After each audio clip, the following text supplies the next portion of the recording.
Now, Alan O'Brien is another of our heroes. Uh, he was raised in the Finglas Ballymun area of Dublin. Nothing wrong with that either. He is a bricklayer by trade, a writer, and very much involved in promoting the working class voice in the arts. Now, he will read the manifesto, this manifesto written by Liam O'Flaherty for that occasion. Dublin Council of Unemployed Manifesto to Citizens of Dublin. In Dublin, there are 30,000 unemployed. 30,000 souls are out the right to live. Able-bodied men cut off from the sources of wealth, deprived by insane laws of the means of subsistence.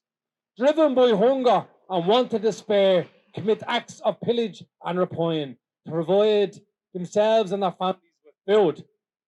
Women, Irish women, the pride of our race, reared to be the respected mothers of the future generation, are being dragged down to poverty and destitution.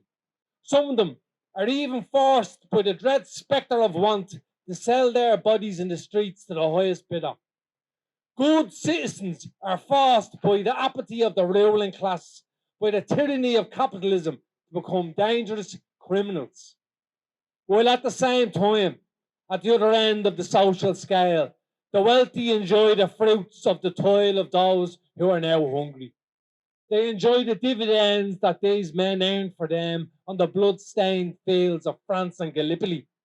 They enjoy the liberty that these men fought for in the streets of Dublin against a foreign foe. They enjoy, but they share not. When the battle is won, they forget who fought.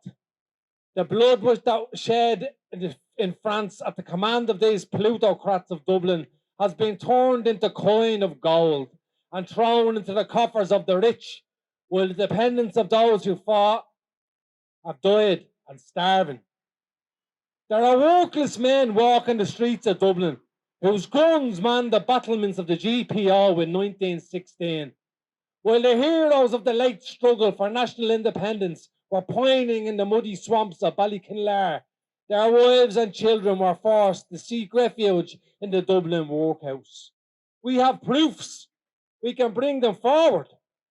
We, the representatives of Dublin Unemployed, wish to call the attention of the citizens of Dublin to this deplorable condition of affairs and demand their assistance in forcing a remedy. We demand work or full maintenance. In presenting these demands, we are doing nothing that can be construed as illegal, unconstitutional, or revolutionary. It is the right of all men to work. All men born into this world have a right to food, clothing, and shelter. It is their bounden duty to procure for themselves and their dependents the necessary means of subsistence. Therefore, we, the Dublin Council of Unemployed, representing the organised unemployed of this city, call on all citizens to contribute to our maintenance fund. In particular, we demand that the businessmen and manufacturers contribute to the fullest limit of their means. We do not want charity, and therefore we propose for every 20 shillings received to give 20 shillings worth of service to the community. We call on the Lord Mayor and the City Council, the Board of Guardians, the cooperative societies, the trade unions, and the Irish White Cross to assist us in the collection and manipulation of this fund. We also call on the City Council to propose the work to be done in return for the money put at our disposal. Do the citizens of Dublin want highway robbery to be the order of the day? Do they want chaos and anarchy? If not, let them rally to the support of the Dublin Council of Unemployed and procure work for the workless and maintenance until work is procured. Signed on behalf of the Council, Liam O'Flaherty, Sean McIntyre, J. Carroll, E. Mallon, Padraig O'Flaherty.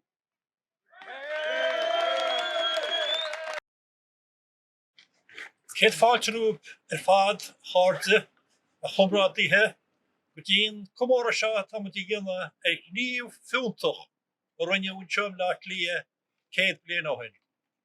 Snan tám ar ghlach 800 Dinne, vi diostithe, Sheliv, rotunda, vi Chanas, Liam Laharte, as Ari. Cumanoch, vi Liam Flarte, agus cumanoch, vi the Thomas, vi honnig Chanary, 40 cumanoch Virka, Eganam. Laksha Sheliv, rotunda, Maragod, nai made dini vi diostithe, Sagaharsha, agus Gudivin Futna Hayden, Eganam. I would like to welcome you all on behalf of the Liam and Tam O'Flaherty Society. We are gathered here today to celebrate the centenary of the historic occupation of the Rotunda Concert Hall by the Unemployed of Dublin. Our society, when it was founded in 2013, determined as its aim to make better known the lives and work of the two O'Flaherty brothers, two radicals who were born on Inishmore in the late 19th century and were involved in early 20th century politics in Ireland and the US as well. But we had two things we wanted to do above all. We wanted to republish the first book to be banned by the Irish Free State, Liam O'Flaherty, The House of Gold, which we did. Secondly, we wanted to celebrate his magnificent gesture of occupying the Rotunda to highlight the Free State's indifference to the plight of the unemployed, many of whom had been discharged from the British Army after World War I. This occupation came at a time when the Soviets were still being set up across Ireland and indeed Europe. Typically, the workers took over their workplace for a time as action over working conditions, and they flew a red flag over the building. O'Flaherty and the Council of the Unemployed did just this on behalf of the unemployed, and they issued a manifesto outlining their demands. We will hear more about this from Donald. Donald, in case some of you know Donald, most of you know Donald, but he's going to speak in more detail about this event and its historical significance. Donald is a historian, a writer, and a broadcaster based here in Dublin. His work has appeared in History Ireland, the Irish Times, Jacobin, and other outlets. He is a former editor of the Dublin history blog Come Here to Me, and he currently produces a history podcast called Three Castles Burn. Misha Holman, friends, firstly, sincere thanks to the Liam and Tom O'Flaherty Society for the invitation to speak here today. Mvuikas live as up in Corre, Velan Shaw, the new and Okod Shaw. Soon we'll make our way down to the Rotunda, and when we get there, I suppose we'll describe the events of the occupation there in more detail, a bit of colour on the main protagonists. Before doing that, though, it makes sense to begin here at the site of great importance to the story, the location where the manifesto to the citizens of Dublin was printed. And we'll later hear that document read by Alan O'Brien. It's a remarkable document that for a long, long time was thought lost. And it's thanks to the society that we've come across it. 42 North Great George's Street has an interesting and somewhat turbulent history during the Irish Revolution. The building was raided twice by the auxiliaries in November 1920, at a time when it was home to the Socialist Party of Ireland. A kind of curious party. It was a very uneasy alliance of radicals and reformers. It was destined to split, of course, but it nonetheless included some of the most remarkable individuals of the period, from trade union leaders to veterans of the 1916 Rising. And there are some really remarkable surviving images of this building during the War of Independence, when it was raided by the Auxies, often mislabelled in books of the period as the Sinn Féin Bank on Harcourt Street being raided. It's this building. They're not hurley sticks that are being carried by the Auxies, as books often say. Instead, they're carrying a folded up banner of the Socialist Party of Ireland, bearing an image of James Connolly. This address pops up a lot throughout the revolutionary period in the newspaper archives, hosting all kinds of interesting debate and discussion. It was really a centre of ideas, as buildings of the left often were. So, for example, there was a debate on pacifism held here in April 1920, when Ireland was at war. One of the speakers was Captain Jack White, co-founder of the Irish Citizen Army. On another occasion, Gilbert Lynch spoke here, a Stockport-born socialist and a veteran of the 1916 Easter Rising. Lynch was of the view that capitalism is nothing more or nothing less than a huge bookkeeping system by which a worker is robbed of the fruit of his or her labour. Now, his appearance here speaking tells us a lot about what Ireland was like in those turbulent years. The newspaper ads tells us Gilbert was a replacement speaker, as J.W. Burns, the lecturer announced to speak tomorrow evening, is at present on hunger strike in Mountjoy and cannot make it. The building was used as a Republican court during the War of Independence as well, a time when there was a boycott of the Royal Irish Constabulary and the British judicial system in place right across the island of Ireland.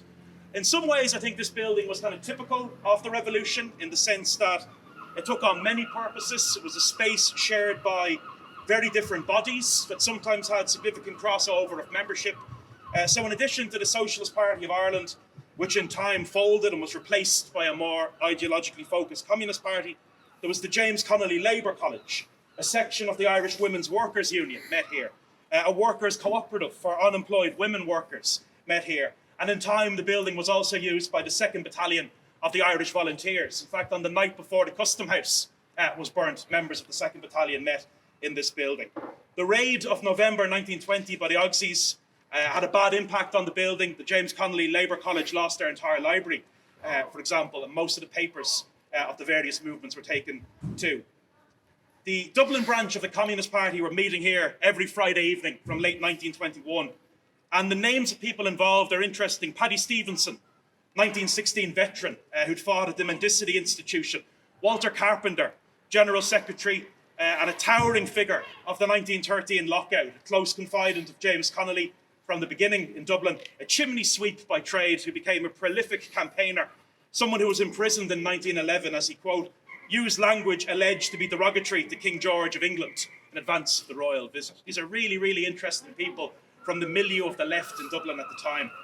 From this building, Liam O'Flaherty and Roddy Connolly produced the Workers' Republic, the newspaper bearing the name, of course, the same name as the paper of Roddy's father.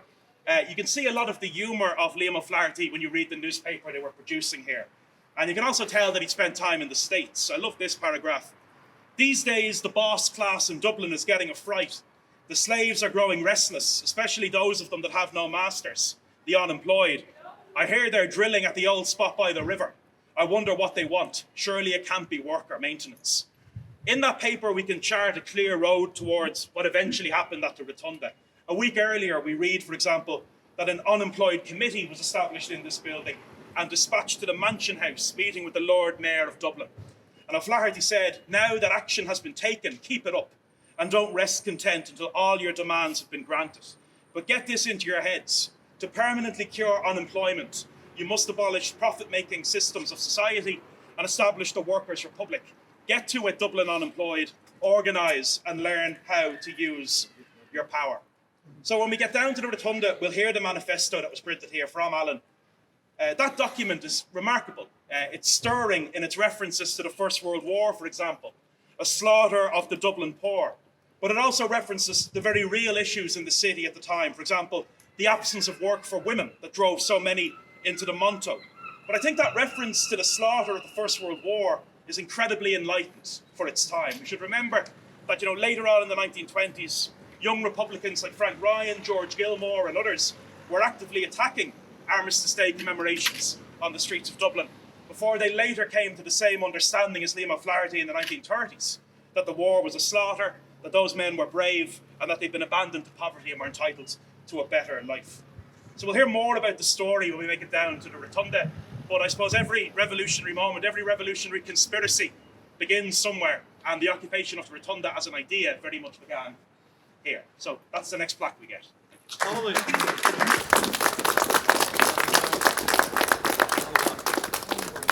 The moderate, the dreamers cry, who fear the tyrant's thunder. You ask too much and people fly from you, aghast in wonder.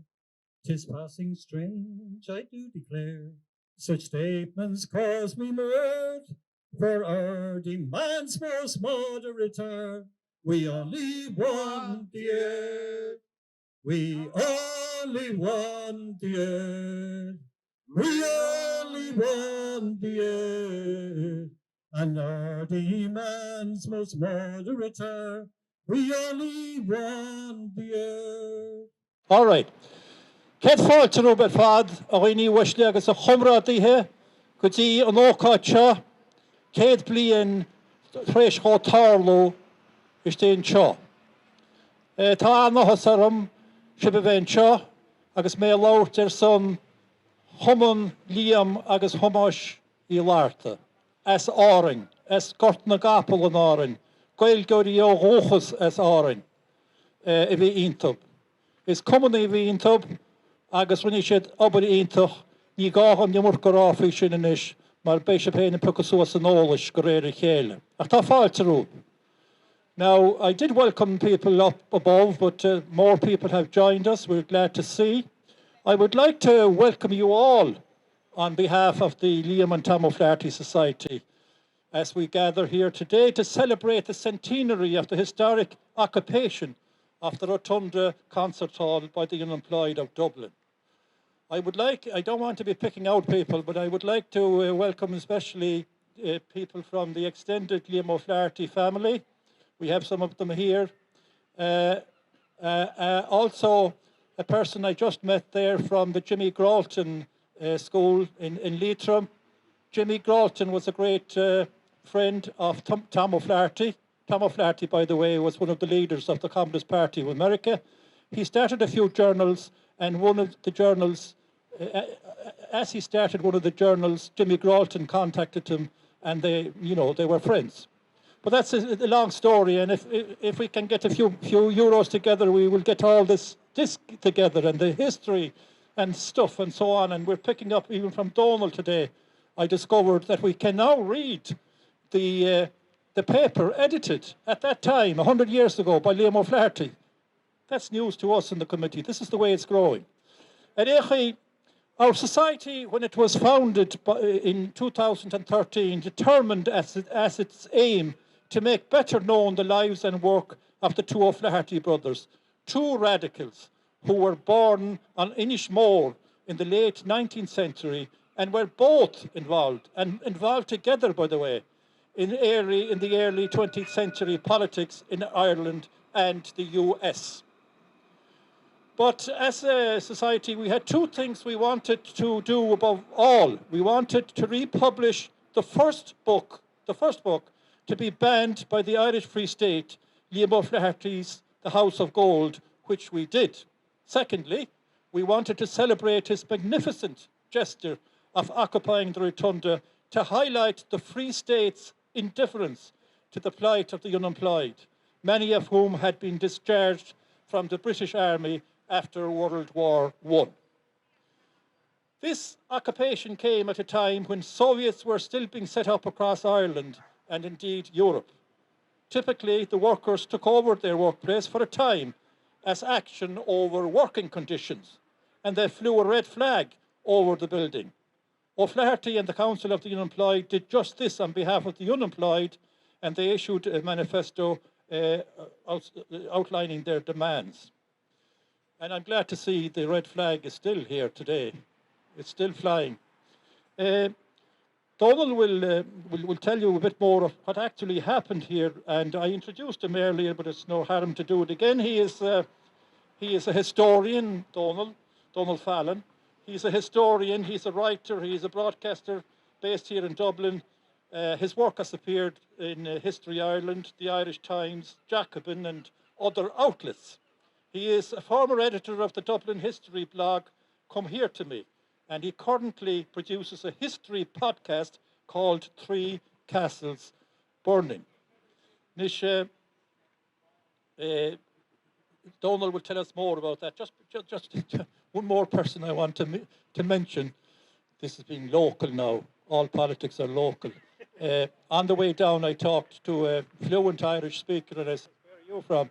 He says, Inishmaan, the other island near Inishmore. And he is proud of the O'Flaherty brothers as well. So we have a mixture of good people, and above all, we have good people from Dublin. here. You know, that there are good people in Dublin. All right, okay, we'll get to the Noel now to tell us what actually happened here, and we'll have more afterwards. Don't go away, as they say.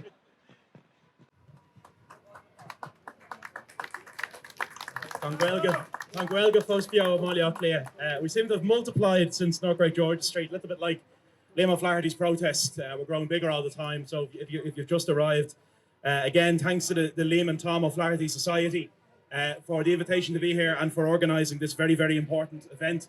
I'm a great admirer of the work of the society, as I'm sure many of you are. They promote two remarkable literary brothers who left a rich and diverse legacy of work that captured everything from Aran Island's life to the experiences of a soldier in the First World War, from Aran Men All to The Return of the Brute, from Shame the Devil to The Informer.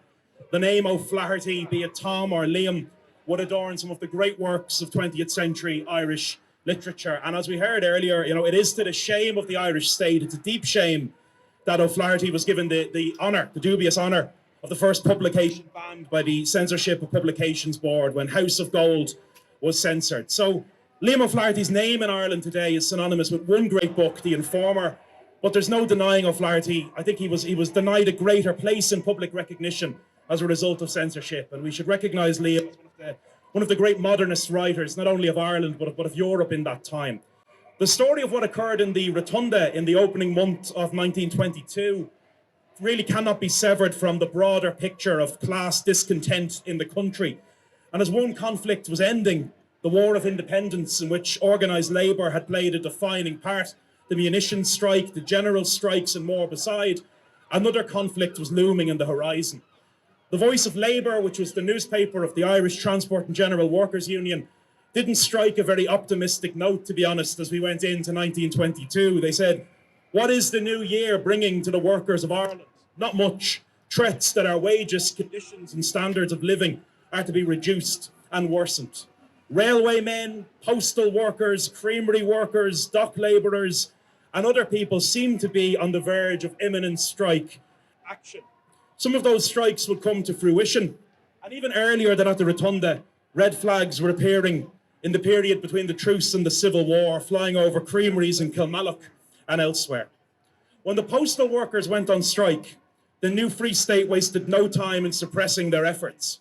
And from London, Winston Churchill admired the work of the new Irish Free State. He said, today in the Free State, they are dispersing the pickets of the workers who are on strike. Responsibility is a wonderful agent when thrust upon competent heads. The post office staff, according to one government minister, J.J. Walsh, had never dared to say boo when the British were here and took strike action before we time to get into our stride. He was wrong, of course, on both counts, but that quotation tells you much about politics in the new state.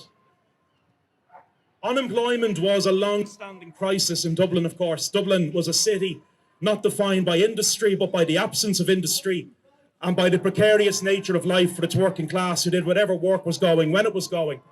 But the emergence of a new state, of course, brought new battles. People immediately wanted to see improvement in their lot. People who had rallied behind the idea of a new state for 3 years wanted to see what it would look like in practice.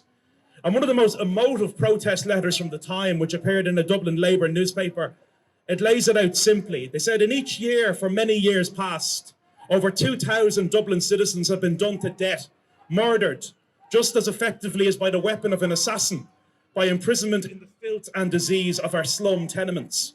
Until now, the responsibility for this organised murder of men, women and children was laid at the door of England.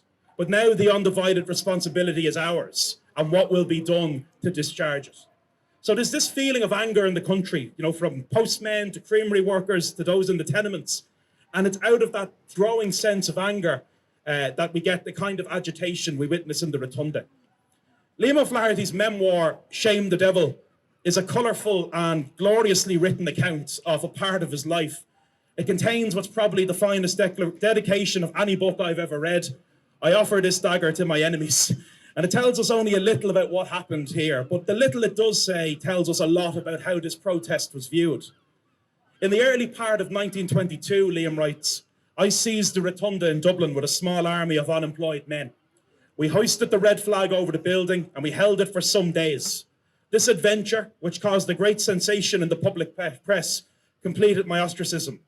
Ever since then, I've remained in the eyes of the vast majority of Irish men and women a public menace to faith, morals and property, a communist, an atheist, a scoundrel of the worst type, a man whom thousands would burn at the stake if they only had the courage. O'Flaherty's language there might seem almost comical, but there was plenty of real and physical opposition to the events that happened here. So we'll sit what happened in the Rotunda in the context of the week that was in it in Irish politics. This happened just 2 days after the ratification of the Anglo-Irish Treaty. And the nature of class society and what life would be like for the working class featured very, very little in those debates on the treaty. You know, plenty was said about oaths of allegiances and the like, but very little about people who lived in intense poverty. When Constance Markievicz spoke of how, to quote her, "I look for the prosperity of the many, for the happiness and content of the workers. I stand for James Connolly's ideal of a workers' republic," she was interrupted and heckled by jeers of, "You stand for a Soviet republic," and "Sit down, English woman."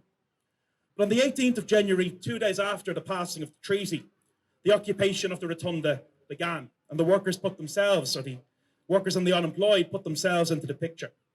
The Irish Times reported the following day that the unemployed in Dublin have seized the concert room at the Rotunda, and they declare that they'll hold part of the building until they are removed, as a protest against the apathy of the authorities. A garrison divided into companies, each with its officers, has been formed, and from one of the windows the red flag flies. So who are these people? Some of them were veterans of the earlier War of Independence. Jim Phelan from Dublin's Inchicore, in time another prolific writer.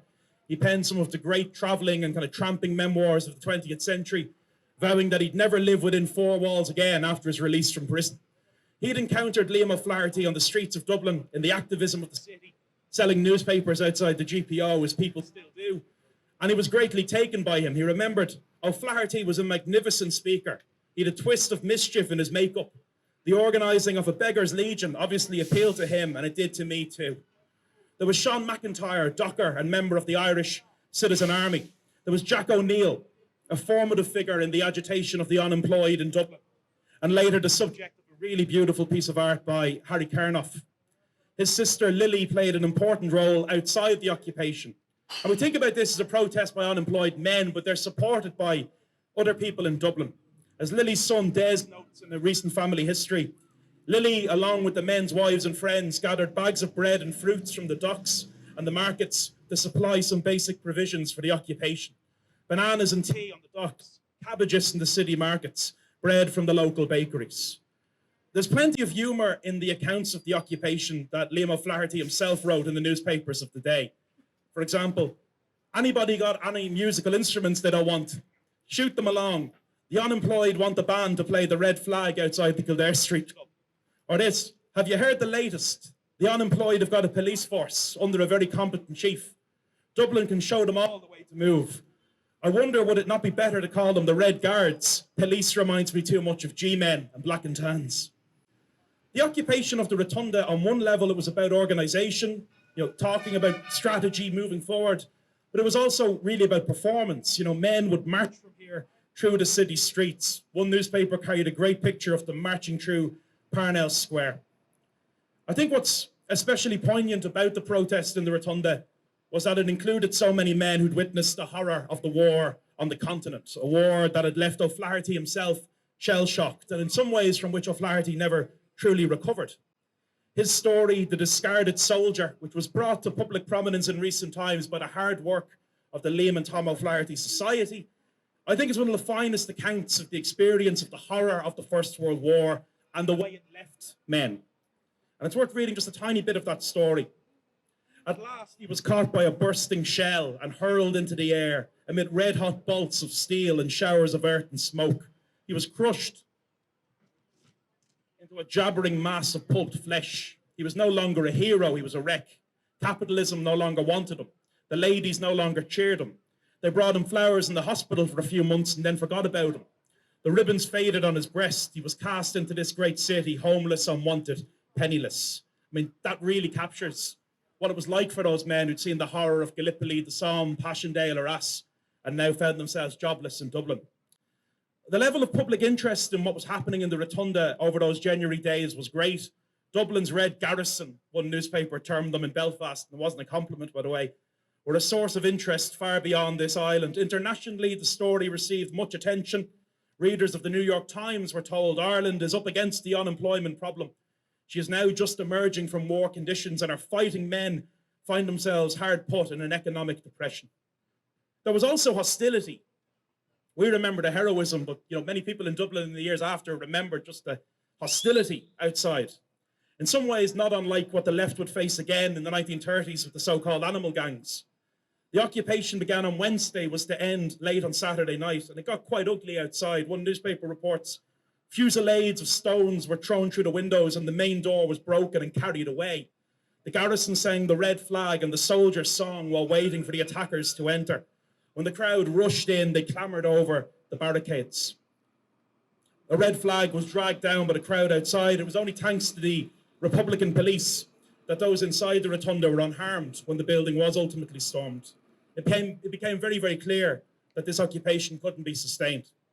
O'Flaherty fled Dublin, perhaps wisely, in the aftermath of the Rotunda, but he was back in it later in the days of the Civil War. And of that time, he remembered hearing an elderly lady on the streets talking, unaware that he was standing nearby, that bloody murderer, Liam O'Flaherty, has been killed. He'd locked the unemployed up in the Rotunda, and he shot those of them who wouldn't spit on the crucifix.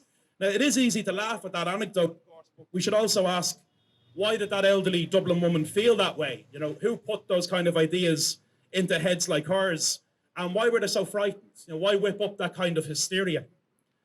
The feeling that this was a bad thing, that this was a sinful thing or a shameful thing, was something that even weighed a little bit on O'Flaherty himself. In his memoir, he talks about how his mother died shortly after this, and he says, "I accused myself of having broken my mother's heart.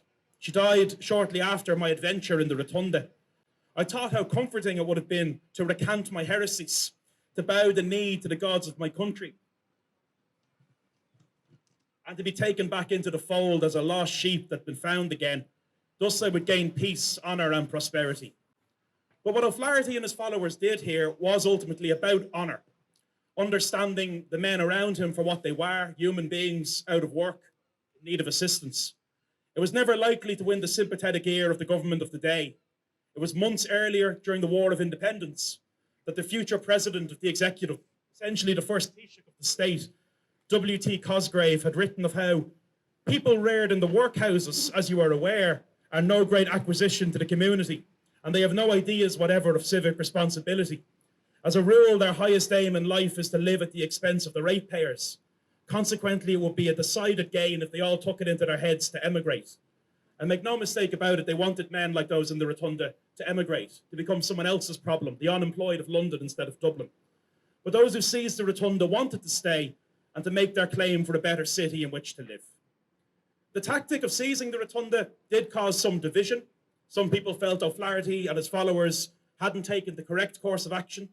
But ultimately, it was a spark. And I think what O'Flaherty wanted to do here was to be the spark. In its aftermath came the Unemployed Council of Direct Action and an increasing visibility on the issue in the city. Tipperary gas workers would hoist a red flag just a few weeks later. Waterford workers would then do the same. And it's notable too how little, almost nothing, was written about the occupation of the Rotunda in the anti-treaty press. I think they really missed a chance to engage with the bread and butter issues of people's lives. Liam Mellows, who was executed later on in that same year, its closing month, he understood that connection. He said, in our efforts to win back public support to the Republic, we're forced to recognise, whether we like it or not, that the commercial interests, so-called money and the Gombian men, are on the side of the treaty. We are back to Wolfe Tone, relying on that great body, the men of no property. The stake in the country people were never with the Republic. So a century has passed, yes, but the stand that was taken in the Rotunda here has rightly been recalled. And some of the issues O'Flaherty's men spoke of, unemployment or proper employment, precarious labour, the issue today, the housing crisis they spoke of, we have one of them too. There are contemporary similarities. It's a credit to the society that the manifesto was found, that this event today occurred, and that both O'Flaherty brothers are being given greater prominence and deserved recognition. So, Ganairi Liv, agus Gurimila Mahagwif, Asoktan O'Cod Show. Okay, Hart, should have made. Well, he did well there, didn't he? Give him a bowl of bus. Oh my God. My God, you all understand the Irish. You all have Irish. But fair play to you. Now, to finish and conclude, we will have a song. And maybe two if you encourage the man. He might do two. Diarmuid Brano has his name, and I discovered that in my little parish, our own little parish of Carna, Diarmuid spent some time there, 3 months, was it, when he was a youngster. So we have a nice spread of people from Connemara, the Gaeltacht, the Irish speakers, Arden, and even Dublin. We have them. Right. Okay, so Diarmuid. One song first, the red on Vratach Yarog, the red flag. The red flag was written by Jim Connell, who was an Irishman from Meath in England in 1899, I think, and he wrote it on his way home from a demonstration to Southeast London. I lived in Southeast London, about 5 minutes walk away from where his house was. And he wrote this, he wrote it on the way home, and then he went into his friend's house, who was also an Irishman, and they finished it off in there. Now, he wrote it to the tune of the White Cockade, or the White Cockade, and I'm going to try and sing it to that tune, but I had to learn it because I'd never heard it before to that tune, but I knew he had written it to that. And, sorry, just got distracted there for a minute. So I hope you'll bear with me. I've done my best in the last few days to prepare for this, to learn it to that air. But when he heard that it was being sung to the air of O Tannenbaum, the Christian Christmas carol, Jim Connell said, "You ruined me poem." So I'm going to try not to ruin it here. The people's flag is deepest red, it's shrouded oft our martyr dead, and ere their limbs grew stiff and cold, their hearts blood died as every fold. Then raised the scarlet standard high, beneath its shade we live and die. Though cowards flinch and traitors sneer, we'll keep the red flag flying here.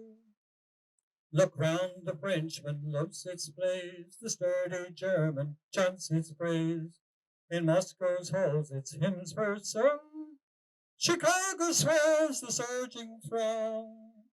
Then raise the scarlet standard high, beneath its shade we live and die. Though cowards flinch and traitors sneer, we'll keep the red flag flying here. It waved around our infant might, when all around seemed was night. It witnessed many a deed and vow, we will not change its colours now.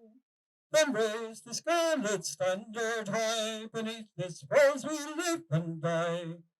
Let cowards flinch and traitors sneer, we'll keep the red flag flying here. It well recalls the triumphs past, it gives the hope of peace at last. The banner bright, the symbol plain, of human right and human gain. Then raise the scarlet standard high, beneath its shade we live and die. Though cowards flinch and traitors sneer, we'll keep the red flag flying here. It suits today the weak and base, whose minds are fixed on self and place, to cringe before the rich man's frown and hold our sacred banner down. Then raise the scarlet standard high, beneath its shade we live and die. Though cowards flinch and traitors sneer, we keep the red flag flying here. With head uncovered swear we all, to bear it onward till we fall. Come dungeons dark and gallows grim, this song shall be our parting hymn. Then raise the scarlet standard high, beneath this shade we live and die. Though cowards flinch and traitors sneer, we'll keep the red flag flying high.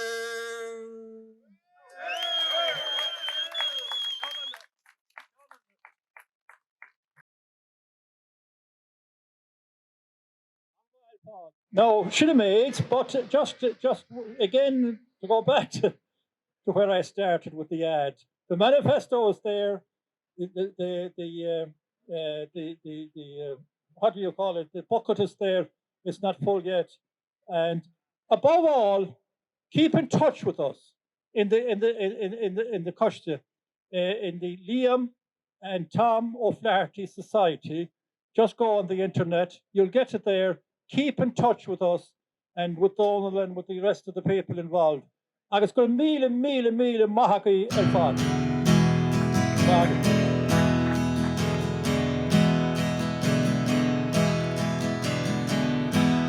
When I die,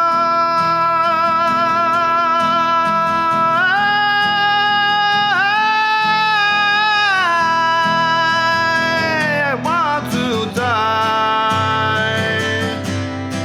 not in a home built for the unknown, but by